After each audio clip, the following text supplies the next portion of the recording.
दुनिया के तमाम समंदरों में बिछाई जाने वाली 1400 केजी जितने वजनी केबल्स की टोटल लंबाई 14 लाख किलोमीटर से भी ज्यादा है।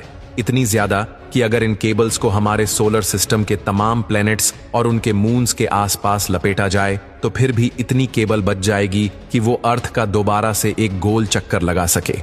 अब जाहिर है इतनी लंबी केबल्स, वो भी समंदर में 8000 मीटर की गहराई में बिछाना कोई हल्का काम तो नहीं है। सिर्फ 1 किलोमीटर सबमरीन केबल को बिछाने में ज्यादा से ज्यादा 25 लाख US का खर्चा आता है। तो अब आप खुद अंदाजा लगा लें कि 14 लाख किलोमीटर केबल बिछाने में कितना खर्चा आया होगा।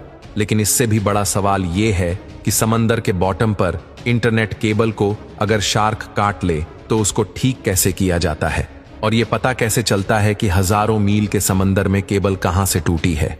इस अंडर सी हाईवे में हर वक्त करोड़ों गीगाबाइट्स का डेटा ट्रैवल कर रहा है।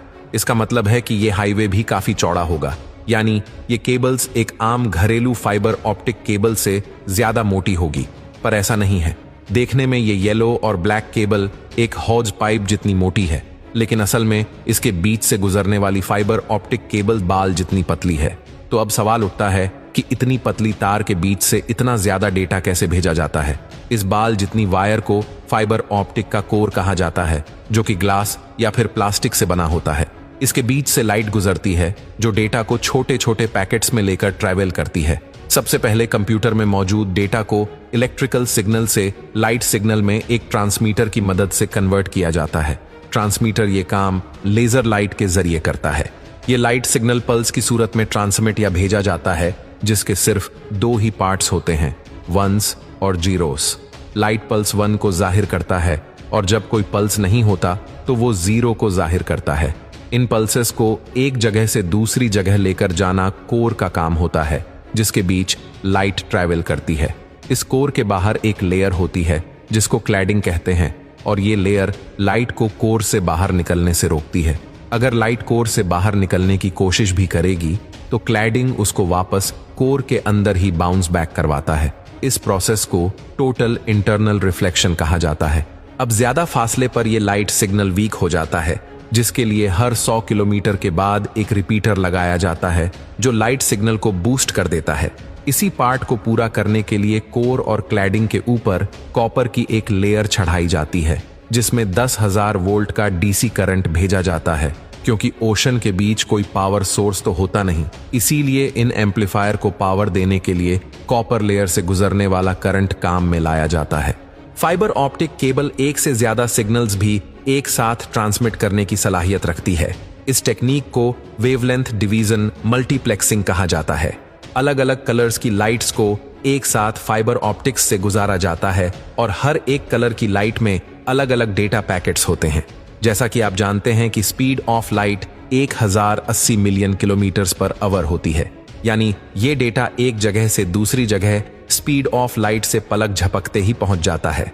हजारों किलोमीटर दूर पहुंचने पर यह डेटा फोटोडायोड या फोटो डिटेक्टर की मदद से दोबारा इलेक्ट्रिकल सिग्नल में कन्वर्ट होता है और फिर कंप्यूटर या मोबाइल डिवाइस उसे दोबारा रिकंस्ट्रक्ट करके ग्राफिक्स या फिर किसी भी फॉर्म में ले आती है। कोर क्लेडिंग और कॉपर लेयर के अलावा सबमरीन केबल के मोटे होने की वजह इसके ऊपर मौजूद 7 और लेयर्स भी हैं, जिनका काम केबल को पानी के एक्सट्रीम प्रेशर से बचाना होता है। लेकिन इसके बावजूद भी ये केबल अर्थक्वेक्स, शार्क अटैक्स और समंदर के अंदर ही वोल्केनिक इरप्शन से डैमेज हो जाती है। लेकिन सबमरीन केबल के डैमेज होने की सबसे बड़ी वजह फिशिंग होती है। समंदर के बॉटम में अगर सबमरीन केबल डैमेज हो जाए तो फिर इनको ठीक कैसे किया जाता है? ठीक करना तो बाद की बात है, लेकिन सबसे पहले हजारों किलोमीटर की वायर कहां से डैमेज हुई है, उस लोकेशन का पता कैसे लगाया जाता है। आपको यहां बताते चलें कि आजकल की मॉडर्न सबमरीन केबल्स 1 इंच मोटी होती हैं और 1 किलोमीटर वायर का वजन करीब 1400 केजी होता है, यानी एक 4 व्हीलर गाड़ी जितना। समंदर में इंस्टॉलेशन के लिए ऐसी हजारों किलोमीटर वायर वन पीस में समंदर के बॉटम पे स्पेशल शिप्स की मदद से इंस्टॉल की जाती है। पूरी रिसर्च के बाद जब एक खास एरिया चुना जाता है तो वायर के बड़े बड़े रोल्स शिप में लाद कर उस लोकेशन पर लाए जाते हैं। और एक स्पेशल रोबोटिक मशीन जो समंदर के फ्लोर पे चलने की सलाहियत रखती है, उसको इस्तेमाल करके 1 मीटर तक फ्लोर खोदा जाता है और साथ साथ उसमें केबल बिछाई जाती है। ये काफी स्लो चलने वाला काम होता है, जिसे बड़ी सावधानी से करना बहुत जरूरी है। जब एक वेसल में रखी वायर खत्म हो जाए तो केबल से भरी दूसरी वेसल मंगाई जाती है और पहली वायर का कोना नई वायर के साथ कनेक्ट करके बिछाने का काम आगे बढ़ाया जाता है। इस पूरे काम में सबसे बड़ी रुकावट मौसम पैदा करता है। अटलांटिक ओशन में साल के 365 दिन तेज हवाओं का सिलसिला मौजूद होता है और ये हवाएं कब समुद्री तूफान में तब्दील हो जाएं, इसका कोई अंदाजा नहीं होता है और इनको कोई भी नहीं रोक सकता। इसी वजह से कई दिन तक इंस्टॉलेशन का काम वहीं स्टॉप कर दिया जाता है जब तक मौसम क्लियर ना हो। अब जब इंस्टॉलेशन का काम ही इतना मुश्किल है तो सोचिए रिपेयर का काम कितना मुश्किल होगा। सबमरीन केबल के दोनों एंड पॉइंट्स पर डेटा सेंटर्स होते हैं जो केबल की एक्टिविटी को 24/7 मॉनिटर करते हैं। जैसे ही दोनों का कनेक्शन टूट जाता है तो इसका एक ही मतलब है कि समंदर के बीच केबल टूट गई है। हजारों किलोमीटर की वायर एग्जैक्टली कहां से डैमेज हुई है ये पता लगाने के लिए एक खास डिवाइस यूज होती है जिसे ऑप्टिकल टाइम डोमेन रिफ्लेक्टोमीटर कहा जाता है। ये डिवाइस दोनों एंड से एक लाइट पल्स भेजती है और अगर केबल टूटी हुई है तो वो लाइट पल्स बाउंस करके वापस आ जाती है।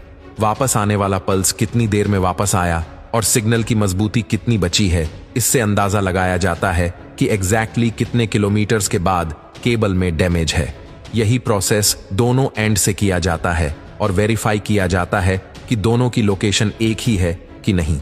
अब दोनों एंड से डीसी सप्लाई यानी केबल में छोड़ा गया करंट बंद किया जाता है और उस लोकेशन पर आरओविज को समंदर के बॉटम पर भेजा जाता है। आरओविज की मदद से पहले फिजिकली केबल का मुआयना किया जाता है और फिर केबल को बाहर निकालकर ऊपर मौजूद वेसल तक लाया जाता है। केबल का वो हिस्सा जो डैमेज हो गया हो वो काट कर उसमें दूसरा पीस लगाया जाता है। फाइबर ऑप्टिक का कोर क्योंकि ग्लास का बना होता है, इसीलिए ये काम काफी सावधानी से करना होता है ताकि एक ग्लास दूसरे के साथ वैसे ही जुड़ जाए जैसे वन पीस में था। इस प्रोसेस को स्प्लाइसिंग कहा जाता है।